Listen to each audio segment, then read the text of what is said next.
Le Barça reçoit le Real Madrid au Camp Nou demain à 21h pour le second Classico de la Liga, mais pas le second de l'année, puisqu'on a eu au moins 3 ou 4 Classicos jusqu'à maintenant et on s'en réjouit.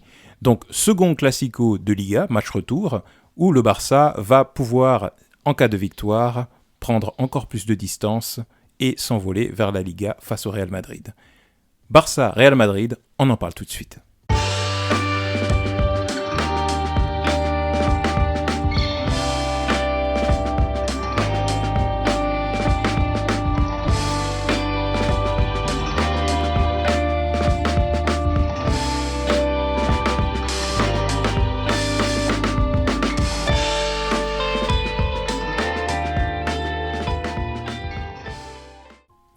Bonjour à tous, bienvenue sur Barça Today. Aujourd'hui, nous allons faire l'avant-match du Classico, donc entre le FC Barcelone et le Real Madrid, qui aura lieu demain au Camp Nou à 21h. Un match extrêmement important, puisqu'il va probablement décider ou pas du sort de cette Liga 2022-2023, puisque le Barça dispose actuellement de 9 points d'avance sur le Real Madrid et il y reste une dizaine de matchs à jouer à peine d'ici la fin de saison. On va regarder dans le détail justement quel est le calendrier qui attend le FC Barcelone. Toujours est-il que c'est un match qui peut être décisif, mais comme la plupart des classicos, on ne sait pas, on aura beaucoup de mal à savoir de quel côté de la pièce, de quel côté de la monnaie va tomber la victoire du Barça ou la victoire du Real Madrid. Les deux équipes sont dans des formes qui se sont à peu près équilibrées. Au dernier Classico, il y avait réellement un avantage au moins psychologique pour le Real Madrid, qui venait de faire une performance importante en Ligue des Champions. Le Barça qui sortait d'une défaite, qui avait l'air d'avoir la tête dans l'eau. Donc le dernier Classico, je vous rappelle, c'est le Classico donc de la Coupe du Roi, où le Barça s'est imposé 1-0 à contre-court un petit peu du match, puisque le Real montrait une domination assez importante, mais le Barça a plié mais n'a pas rompu, et a remporté donc ce Classico, ce qui fait qu'aujourd'hui, on a du mal un petit peu à se projeter. Finalement, les tendances, les formes de chaque équipe ne déterminent pas réellement, pas spécialement le vainqueur du match qui aura lieu prochainement. Donc justement, regardons les derniers duels entre les deux équipes. Alors, le Barça est en reconstruction. Le Real Madrid est champion d'Europe, champion de Liga. Le Real est en pleine bourre, comme on dit, et le Barça est en train de se reformer à peine. Cette première saison de Xavi complète est un petit peu l'épreuve du feu. On verra s'il va en sortir et on construira à partir de là.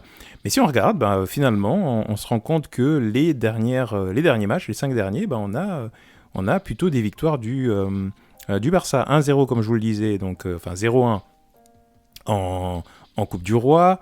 3-1 dernièrement en finale de Supercoupe d'Espagne. Donc ça, c'était vraiment la masterclass du Barça. En match aller de Liga, le Barça avait perdu 3-1, justement à Santiago Bernabéu. Mais ensuite, en match amical en début de saison, le Barça l'avait remporté. Et en Liga, la saison dernière, le Barça avait même carrément réellement pris l'ascendant sur le Real avec un 4-0 à Santiago Bernabéu. Chose assez intéressante, ce sera le premier Classico de Xavi au Camp Nou. Puisque comme vous voyez là, la liste des matchs, là, ça a toujours été à l'extérieur. Finalement, Xavi a trouvé la formule pour s'imposer à Santiago Bernabéu. Et d'ailleurs, les deux équipes sont à peu près pareilles. Pour tout dire, le Real a aussi tendance à s'imposer au Camp Nou, ce qui est assez intéressant. Mais bon, ça ne nous permettra pas de savoir effectivement qui va l'emporter malgré tout. Donc voilà, c'est une confrontation qui a un enjeu assez important. On va quand même regarder les tendances des deux équipes malgré tout. Le Barça, en Liga, ça se passe plutôt bien jusqu'à maintenant. C'est ce qui explique les 9 points d'écart entre les deux équipes. Même si, dans le contenu des matchs, c'est plus trop ça. On sent que la ligne qui est la plus importante désormais dans l'équipe, en tout cas dans les 5 dernières rencontres, ça a été plutôt la défense. Donc le Barça a une grosse défense, et c'est pas forcément que la ligne défensive, mais toute l'équipe qui défend, je le répète encore une fois. Si au milieu de terrain ça ne travaillait pas énormément, si les attaquants n'étaient pas les premiers à faire du pressing, en tout cas à se sacrifier pour revenir, Araujo, Koundé, Christensen et compagnie prendraient autant l'eau que les années précédentes. Donc le Barça fait bloc et a réussi tout de même à remporter la victoire contre Valence, contre Bilbao. Almeria, ça a été un petit peu le faux pas, mais finalement, le Barça, contre Villarreal, etc., le Barça a réussi à chaque fois à se sortir de pièges compliqués. Le Real aussi a en règle générale de bonnes performances, sauf qu'ils ont accumulé les nuls, comme vous pouvez voir là.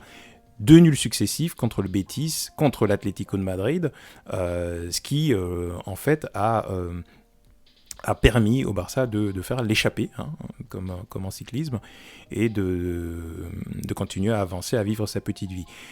Donc, pour réellement poser la situation, si le Barça remporte ce Classico, le Barça va se retrouver avec 12 points d'avance. 12 points d'avance, c'est une Liga pas quasiment acquise, mais en tout cas, c'est un pied, un pied et peut-être la moitié du second dans la porte. Réellement, c'est très très difficile de rattraper autant de points, mais c'est possible. Mais c'est très difficile de rattraper autant de points. Si le Real l'emporte, écoutez, là par contre on réduit à 6 points et le Real peut se prendre à rêver à une remontada, pourquoi pas en Liga, parce qu'il suffira de 2 échecs. Mais cela dit, ça reste quand même des points importants, en sachant que le Barça a quand même déjà affronté pas mal de joueurs, pas mal d'équipes prétendantes au moins aux 5 premières places du championnat de Liga. Il y aura un enjeu important. C'est pour ça que j'ai mis dans le titre de cette vidéo. Donc c'est un Classico qui peut décider effectivement de la Liga en cas de victoire, surtout en cas de victoire du Barça. En cas de défaite du Barça ou de nul, les choses seront à peu près inchangées et la lutte va continuer. En cas de victoire du Barça, ça va commencer à être relativement clair l'issue de cette Liga. Le Real a donc un enjeu fort, donc ils vont y aller à fond. Donc la physionomie du match est quasiment déjà claire. Le Real, ils vont aller à fond, sauf s'ils ont déjà abandonné la Liga, mais j'y crois pas. Donc ça va être plutôt un Real qui va être extrêmement offensif dès le départ, et un Barça qui va probablement subir. Je ne serais pas étonné qu'on ait une configuration peut-être pas équivalente au match dernier en Copa, où c'était vraiment Mais en tous les cas, je ne serais pas étonné que le Real ait plus de possession que le Barça dans ce match, et que le Barça accepte un petit peu de subir, surtout que maintenant ils en sont capables. Pas parce qu'ils veulent jouer avec un style de jeu à l'Atlético de Madrid, non. Je pense tout simplement que le Real va être extrêmement, extrêmement offensif, c'est tout. Le Barça va faire ce qu'il peut pour contenir cette... Parce que s'ils perdent le match, ils savent pertinemment que la Liga est quasiment partie, foutue. Le risque pour le Barça, c'est justement de rentrer dans ce match avec tellement moins de pression que le Real, qu'ils risquent de ne pas jouer leur jeu pleinement. En tout cas, de prendre leur temps, de faire tourner, de ne pas aller chercher cette victoire. À mon avis, ce serait une erreur, mais bon, c'est difficile à contrôler, parce que même avec tout le discours d'avant-match que Xavi pourra faire, une fois qu'on est sur le terrain et qu'on rentre sur le terrain, on sait qu'on est loin devant, on sait que de toute façon, les derniers matchs, on compte beaucoup sur sa défense, etc. On sait qu'il nous manque Dembélé, il nous manque Pedri, qui a fait une rechute, justement, qui n'a pas pu... pour moi, ce n'était pas raisonnable de l'aligner de toute façon, vu qu'il est sorti de blessure, mais il y avait des rumeurs comme quoi il pouvait jouer ce match, mais non, a priori, il préfère le laisser en dehors. Donc il manque quand même Dembélé et Pedri. On récupère Lewandowski par rapport à la dernière fois, mais ça reste quand même encore un effectif qui n'est pas complet pour le Barça, alors que au Real Madrid, on verra, c'est un effectif qui est plutôt complet. Donc voilà, le risque pour le Barça, c'est ça, c'est de ne pas y aller à fond et de subir un peu trop, parce qu'on sait que cette victoire n'est pas vitale, et du coup de se faire prendre à son propre piège. Donc voilà, donc la physionomie du match va être à peu près celle-là. Si on regarde un petit peu justement l'effectif du Real Madrid concernant ça, c'est l'effectif contre Liverpool. Donc a priori l'équipe type, tout de même, ce serait Courtois, Carvajal, Militao, Rudiger, Nacho. En milieu, Modric, Camavinga, Kroos, et en attaque, Valverde, Benzema, Vinicius. Donc je pense que ce sera un 11 qui va ressembler à 99% à celui-ci. En ce qui concerne le Barça, ça va être le meilleur 11 aussi que Xavi va pouvoir aligner, à mon avis, avec Ter Stegen dans les buts toujours, Balde, Christensen, Koundé et Araujo en latéral droit, qui est l'anti-Vinicius. Je serais quand même très étonné que Carlo Ancelotti ne mette pas quelque chose en place pour que Vinicius ne soit plus dans la même situation face à Araujo. Donc en même temps, je sais que Xavi le sait aussi.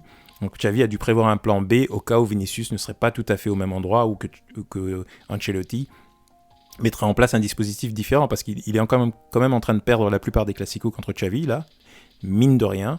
À un moment donné, je pense qu'il va quand même réagir et faire certainement une modification quelconque et on verra bien.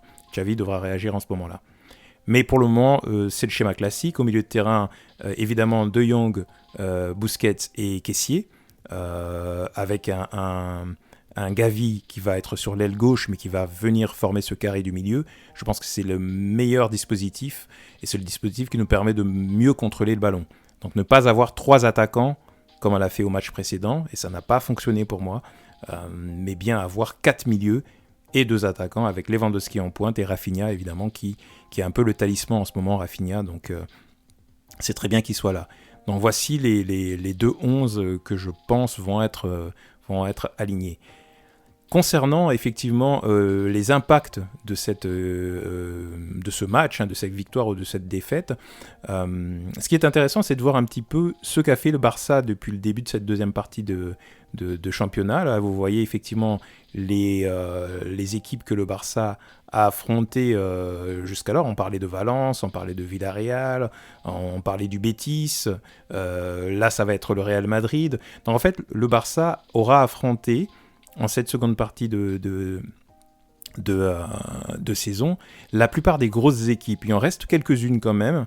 Si jamais ce match se solde par une défaite, par exemple, de grosses équipes en face, il y aura qui ? Il reste Elche à affronter, Gérone, Getafe, il reste l'Atlético, évidemment, le Betis, qui est toujours compliqué à jouer, et la Real Sociedad. Et donc à ce moment-là, ça dépendra. Donc comment se situe, est-ce qu'on a encore perdu des points ou est-ce que le Madrid a encore perdu des points ? Mais il y a déjà eu Bilbao, il y a déjà eu Valence, il y a déjà eu Villarreal, il y a déjà eu vraiment, il y a déjà eu de grosses équipes qui sont déjà passées. Donc ce match, s'il se solde par une victoire, sera vraiment, je pense, un point très très positif pour le Barça. Mais la victoire n'est pas obligatoire. Alors, voici un petit peu mon analyse. Mon analyse, c'est que s'il y a une victoire, ce sera très bien, mais je ne serais pas étonné que ce match soit plutôt dominé par le Real, qui a plus intérêt à aller chercher cette victoire, que par le Barça, que le Real pousse un peu plus fort, que le Real peut-être marque un premier but en entrée, etc., etc. Ça ne m'étonnerait pas, et il ne faudra pas que le Barça se décompose, se dégonfle, et qu'ils perdent un petit peu leurs esprits. S'il y a un nul, c'est un très bon résultat pour le Barça. S'il y a une victoire, c'est un résultat extraordinaire pour le Barça. S'il y a une défaite, c'est triste, mais ce n'est pas une défaite qui sera significative, impactante plus que ça pour le résultat. Pour la forme, ça fera un peu tâche de perdre contre le Madrid, surtout à la maison. Mais encore une fois, il n'y aura pas de quoi paniquer et s'arracher les cheveux si c'était une défaite. Donc voilà mon analyse du match qui aura lieu demain. Le Barça est en mesure de faire un résultat. Ils sont à la maison, après tout, pourquoi pas. Mais le Barça va y aller en contrôle, je pense. Va jouer son jeu, va se créer des opportunités. Il faudra être efficace devant. Et Madrid va très certainement pousser beaucoup, beaucoup plus que le Barça. Et si on a la chance d'avoir l'efficacité que l'on a jusqu'à maintenant dans les deux surfaces, c'est-à-dire qu'on essaie d'en mettre au moins un ou deux et surtout de ne pas du tout en encaisser avec la défense et puis un Ter Stegen en feu qu'on a maintenant.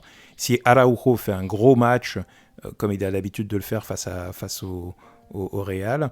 Et si Lewandowski, pourquoi pas, se réveille, à ce moment-là, je pense qu'on pourra avoir un résultat intéressant.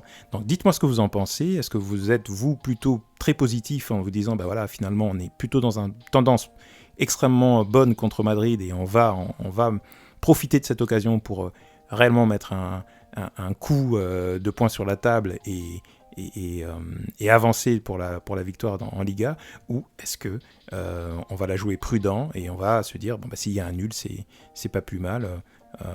Quelles sont vos attentes? N'hésitez pas, commentez, likez la vidéo, abonnez-vous si vous ne l'êtes pas encore, et je vous dis à bientôt sur Barça Today.